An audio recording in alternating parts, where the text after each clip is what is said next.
이번 주에 발표된 게 이제 KT랑 쿠팡의 보상인데 이게 지금 꼼수 보상 논란이 일고 있습니다. 뉴스에서 나오는 걸 보면은 굉장히 통 크게 사과하네라고 하는데 액수 부풀리기를 해요. 막 조 단위로 보상한다라고 하는데 실제로 고객들이 받는 보상은 얼마 되지 않아요. 예를 들어서 몇 조 보상합니다. 근데 그 중에서 대부분은 다음을 위해서 투자하는 거고 이 중에서는 할인 혜택인 거고 여기서는 저희가 원가는 안 들어가는데 요거 혜택입니다. 뭐 이런 식으로 보상을 해요. 그래서 꼼수 보상에 어떤 것들이 있는지 보여드리도록 하겠습니다. 고객 정보 유출이 매우 심각한 사안인데도 불구하고 이번에 KT랑 쿠팡 같은 경우도 보듯이 기업들이 심각성을 제대로 깨닫지 못하는 것 같아요. 주식시장에서는 기업들이 꼼수 보상 발표가 나오니까 뭐 주가가 하락하지 않던가 아니면은 오히려 크게 올랐습니다. 기업에는 이득이라는 얘기인 거죠. 이게 왜 꼼수 보상인지, 이런 태도가 왜 고객 기만인지, 기업들이 이런 관점을 가지고 있다는 거는 앞으로 사이버 보안에 대한 중요성도 제대로 모르고 있는 것 같다. 그리고 앞으로 고객 정보 유출 사건이 벌어질 가능성이 나오겠구나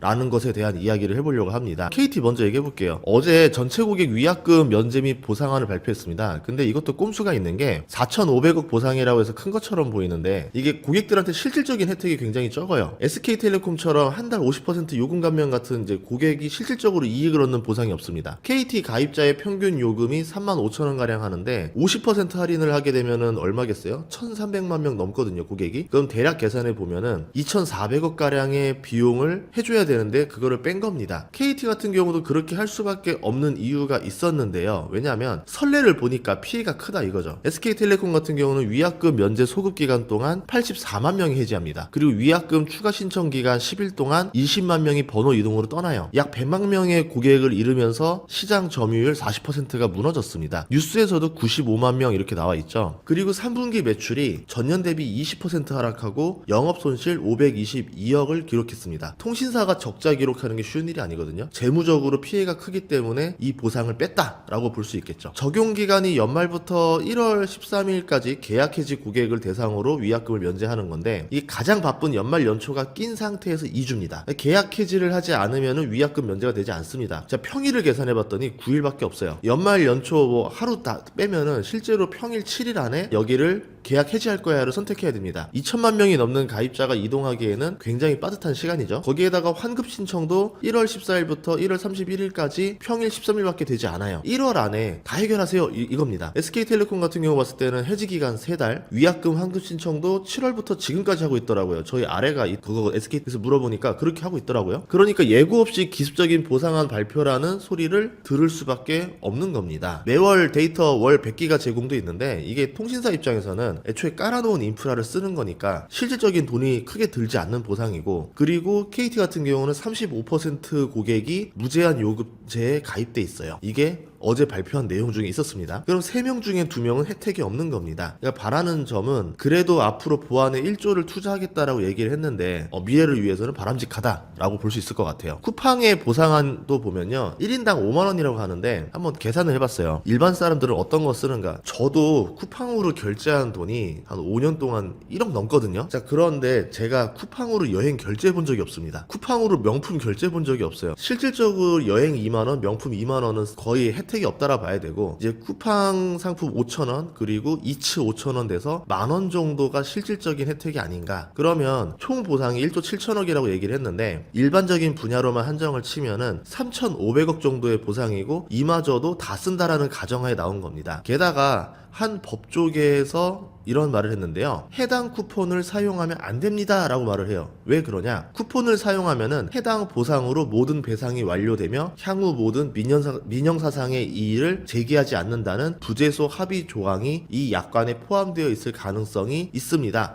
그래서 경고합니다 라고 뉴스에 나와 있습니다. 즉, 이 보상을 받은 사람은 추후에 손해배상 소송에서 제약을 받을 수밖에 없다라는 거죠. 이것도 보면은 꼼수 보상이라는 거예요. 근데 지금 꼼수 보상이 문제가 아니라 이것보다 더 심각한 게 뭐냐면 기업들이 개인정보 유출에 대한 안일한 태도입니다. 향후 재발에 대한 방지보다는 사건을 무마시키면 된다는 생각을 하는 것 같아요. 12월 29일 날 과기부 민관합동조사단이 KT 개인정보 침해 사고를 조사한 결과 해커가 불법 펨토셀로 일반 문자 통화도 엿볼 수 있었던 것으로 드러났습니다. 섬뜩하죠. 2만 2227명의 개인정보가 유출되고 다른 개인정보 유출 사건과 다르게 368명은 2억 4,300만 원이라는 무단 소액 결제라는 금전적인 피해를 끼쳤습니다. 금전 피해를 입은 거는 이 사건이 유일하거든요. 그런데 KT 같은 경우는 어떻게 했냐면은 시스템 로그 보관 기간이 1개월에서 2개월밖에 안 되기 때문에 로그 기록이 남아있지 않는다. 그래서 이 기간에 대해서는 개인정보 유출에 대해서 확인이 어렵습니다 라는 거예요. 한 달에서 두 달 사이에 유출된 데이터만 이렇게 발표가 난 거고 그 이전 건 모른다 이겁니다. 모르니까 유출이 아니다 이건데, 개인정보의 유출 경로나 어떤 방식이 적용됐는지 조사에 한계가 있었다라고 말을 합니다. 그리고 지난해 3월에 악성 코드를 발견하고도 신고도 하지 않았었고요. 그러면요, 앞으로 기업들이 어떻게 생각할까요? 자진 신고하면 안 되고 우리 이렇게 시스템 로그 보관 기간을 짧게 잡는다던가 이렇게 되면은 정보 유출 규모를 조사해도 알아내기 어렵기 때문에 우리의 처벌 순위가 낮아지겠구나. 그럼 사이버 보안의 투자보다는 이런 식으로 이제 약간 편법 대처하는 게 훨씬 더 비용이 적게 들고 유리하겠구나 라고 생각할 수도 있지 않을까라는 생각이 들었어요.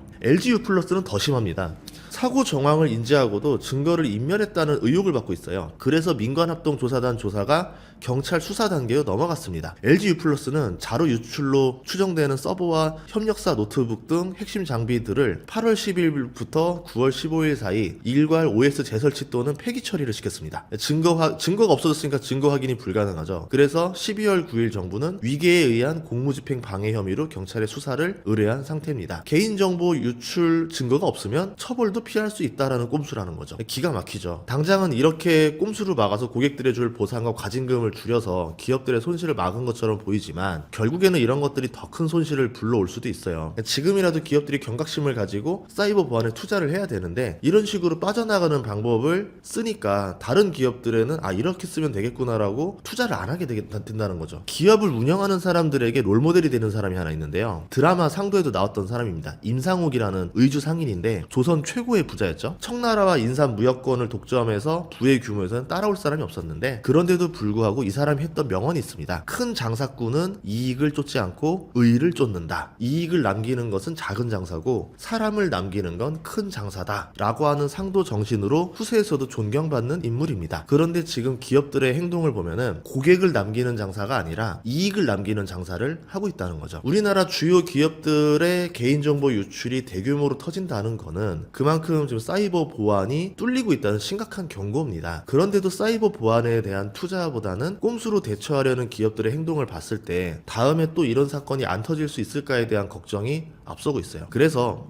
투자로 생각을 해보자면은 결국에는 사이버 보안에 대한 투자가 쏠리는 시기가 온다라는 거죠. 사이버 보안 기업들은 국내에도 있고 해외에도 있는데 이 시장의 특성상 압도적인 곳이 시장을 싹쓸이할 가능성이 높아요. 그래서 사이버 보안주는 1등 기업이 투자하는 게 좋습니다. 미국 사이버 보안주 1등 회사가 팔로알토 네트워크스예요. 시총 기준으로 5년 동안 주가가 200% 넘게 올랐고요. 향후에도 10% 이상 매출 성장을 기대하고 있습니다. 그만큼 사이버 보안 시장이 지금 고성장을 하고 있다는 거죠. 시총 2위 기업이 크라우드 스트라이크인데 별로 차이 안 나요. 시총이 향후 20% 넘는 매출 성장을 예상하고 있습니다. 그리고 5년 동안 주가가 130%밖에 안 올랐어요. 성장률이라던가 주가가 오른 폭을 계산했을 때는 크라우드 스트라이크가 조금 더 저평가가 아닐까 이렇게 생각해 볼 수도 있지만 PER을 보시면 그렇지 않죠. 팔로알토 네트워크스가 절반 정도 저렴한 상태입니다. 다 이유가 있어요. 성장률과 PER은 비례를 합니다. 이거에 대해서는 주식 초보 강의를 한번 할게요. 이렇게 사이버 보안에 대한 수요가 급증하고 있다라는 거고요. AI 강국에 도전하는 것도 좋지만 기본에도 충실한 투자를 해야지만 나중에 대규모 참사를 막을 수가 있습니다. 그나마 금전적인 피해로 간 사례가 거의 없어서 다행이지, 만약에 이게 대규모 사례로 번졌을 때는 그때는 정말 감당할 수 없을 거예요. 우리도 할 일이 있습니다. 이제 주주총회 하잖아요. 내년에 가셔서 우리 회사 사이버 보안 투자는 얼마나 하고 있습니까? 라고 꼭 물어보세요. 그러면은 대답을 제대로 못하는 기업이다, 이제 다음번에는 저희가 꼭 투자하겠습니다, 이렇게 약속을 하겠죠. 이게 우리들이 해야 될 일이라고 생각을 합니다. 다음 시간에도 좋은 정보를 찾아뵙겠습니다. 구독과 좋아요, 알림 설정 부탁드릴게요. 고맙습니다.